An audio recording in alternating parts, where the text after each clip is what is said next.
My name is Michael Turner. For 30 years, I believed I was a lucky man. I married my wife, Laura, when we were 24. We had nothing but ambition and cheap wedding rings. We worked double shifts, saved every dollar, skipped vacations, and slowly built a life brick by brick. We didn't just build a marriage, we built an empire. By our 50s, we owned a construction company that had grown from a two-man operation in my pickup truck into a respected local business. We owned a house worth nearly $600,000. Investments, retirement accounts, equipment, property, altogether, just over $1 million in assets. But the most important thing we ever did wasn't financial. When we were in our early 40s, two siblings entered our lives, Daniel and Sophie. They were 7 and 9 at the time.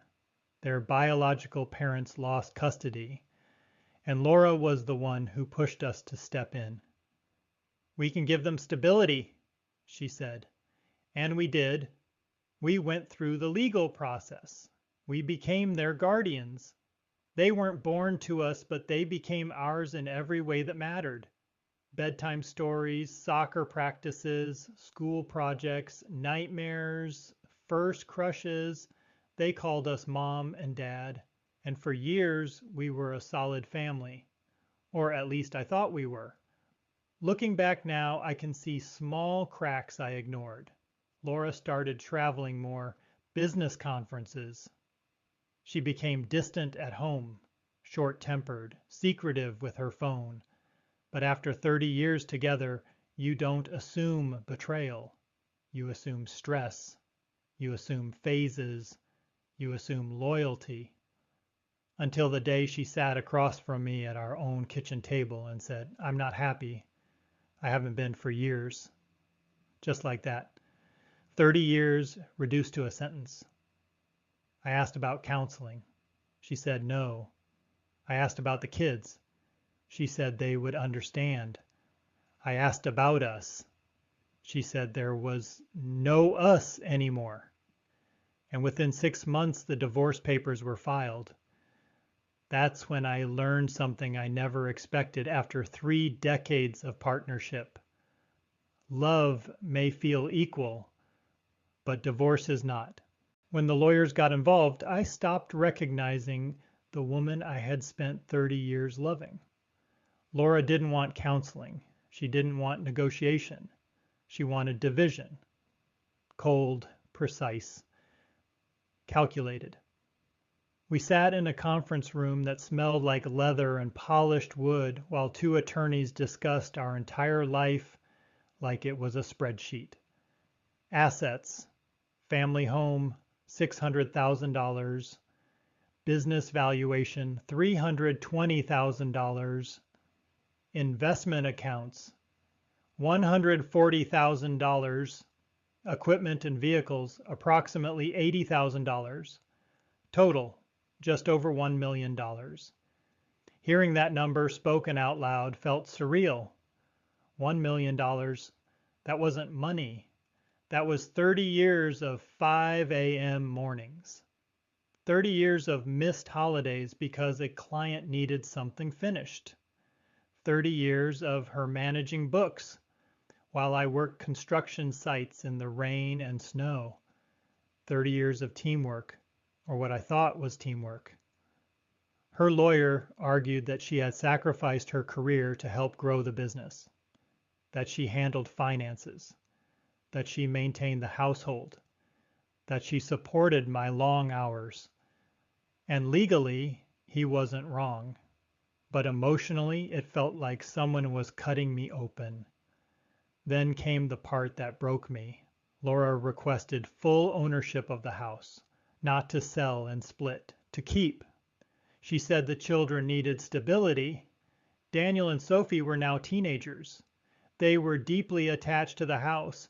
Their schools were nearby. Their friends lived down the street. And the court agreed. The house went to her. Then she pushed for 60% ownership of the business valuation. claiming future growth potential. I tried to fight it. I tried to explain that without me physically running the company, there was no growth, but the court saw years of joint effort. When everything was finalized, here's what it looked like. Laura received the house, the majority of investments, and the larger share of the business assets. In total value, almost exactly $1 million. I walked away with enough to start over, but not enough to rebuild what I had lost. And then came the final blow. She took the kids, legally as their primary guardian and the more stable residential parent. She was granted full custody. Daniel and Sophie didn't even look at me the day they moved out. I don't know what she told them. But I know this.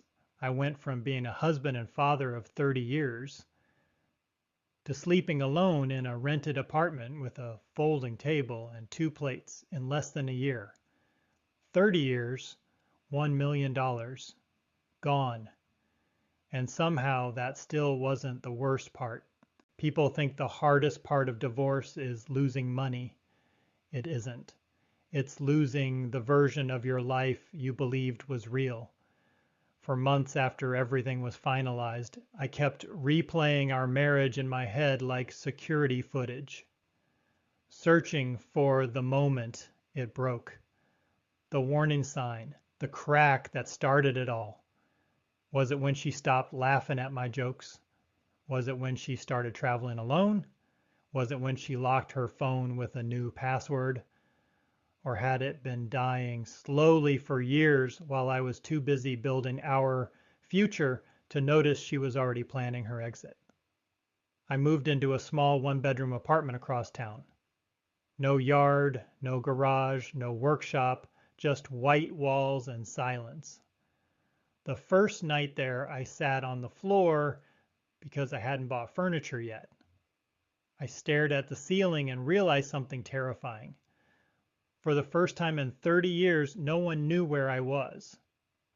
No one was waiting for me. No one cared what time I came home. Daniel and Sophie didn't answer my calls. My texts were short, polite, distant. Busy dad. Can't talk. Maybe next week. I didn't blame them. Teenagers align with stability. And Laura controlled the narrative now. Then, about 4 months after the divorce, something happened I wasn't prepared for. I received a call from Daniel. He sounded nervous. Dad, can we meet? Just us. We met at a small diner halfway between my apartment and the old house. He had grown taller, broader shoulders, more guarded eyes. He didn't waste time. Did you cheat on Mom? The question hit like a punch to the chest. What? I whispered.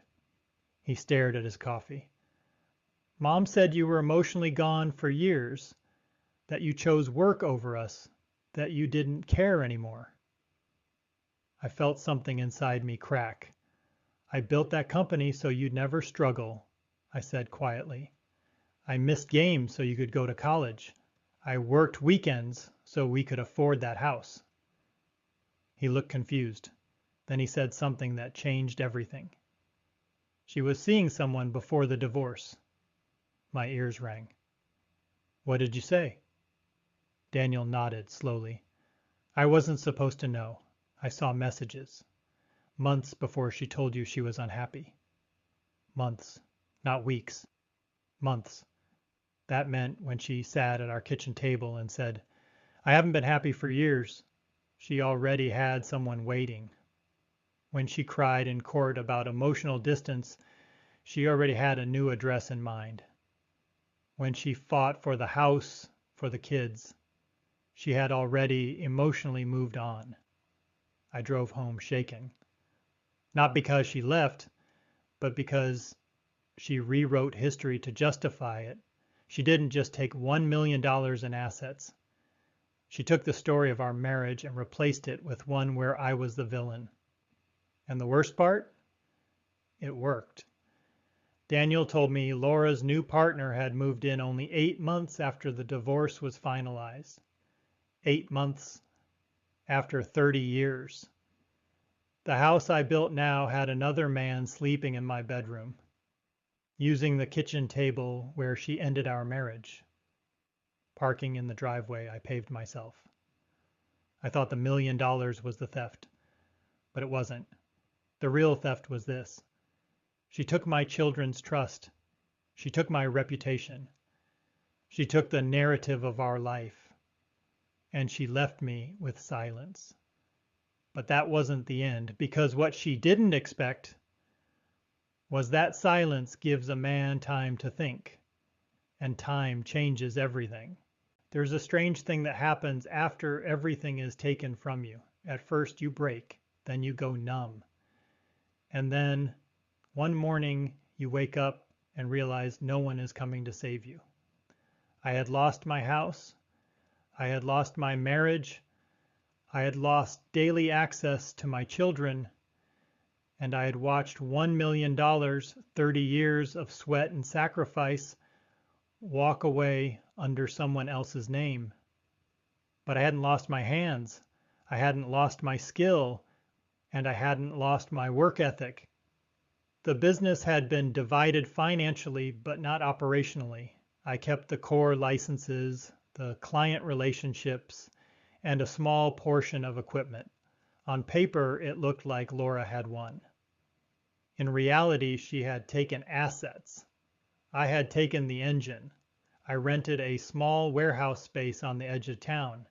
It smelled like dust and oil and possibility. I bought secondhand tools. I hired one young apprentice who reminded me of myself at 25, hungry and unsure.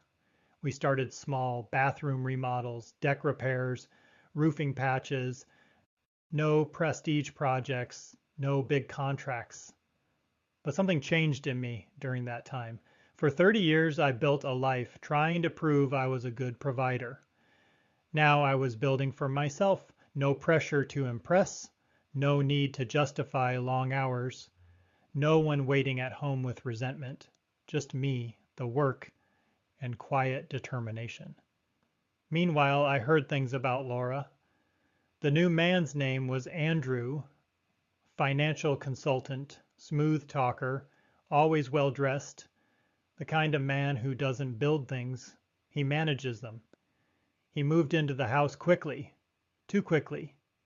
Daniel called me occasionally, short updates, careful words. Sophie didn't call at all.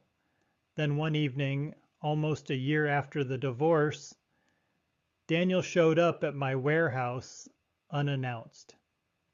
He stood there awkwardly, looking around at the half-finished cabinets and stacked lumber. "This is what you're working with?" he asked. I shrugged. "It's enough." He nodded slowly. "It doesn't look like what Mom said."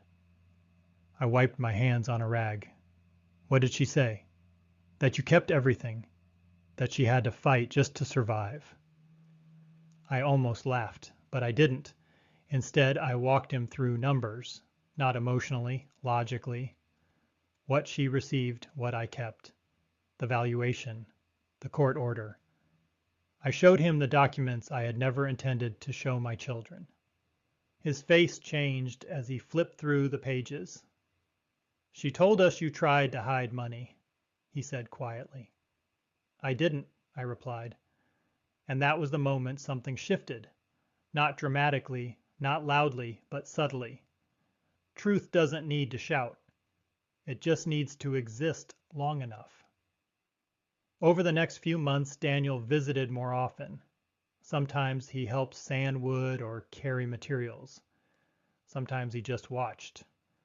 Then one day he said something I wasn't prepared for. "Andrew doesn't work much," he said carefully. "Mom handles most of the bills now." I didn't respond, but I understood. The $1 million, the house, the investments, the majority share, wasn't infinite. Money without discipline disappears, especially when it's used to fund a new life instead of protect the old one. Meanwhile, my small operation started growing. Clients returned. Referrals spread.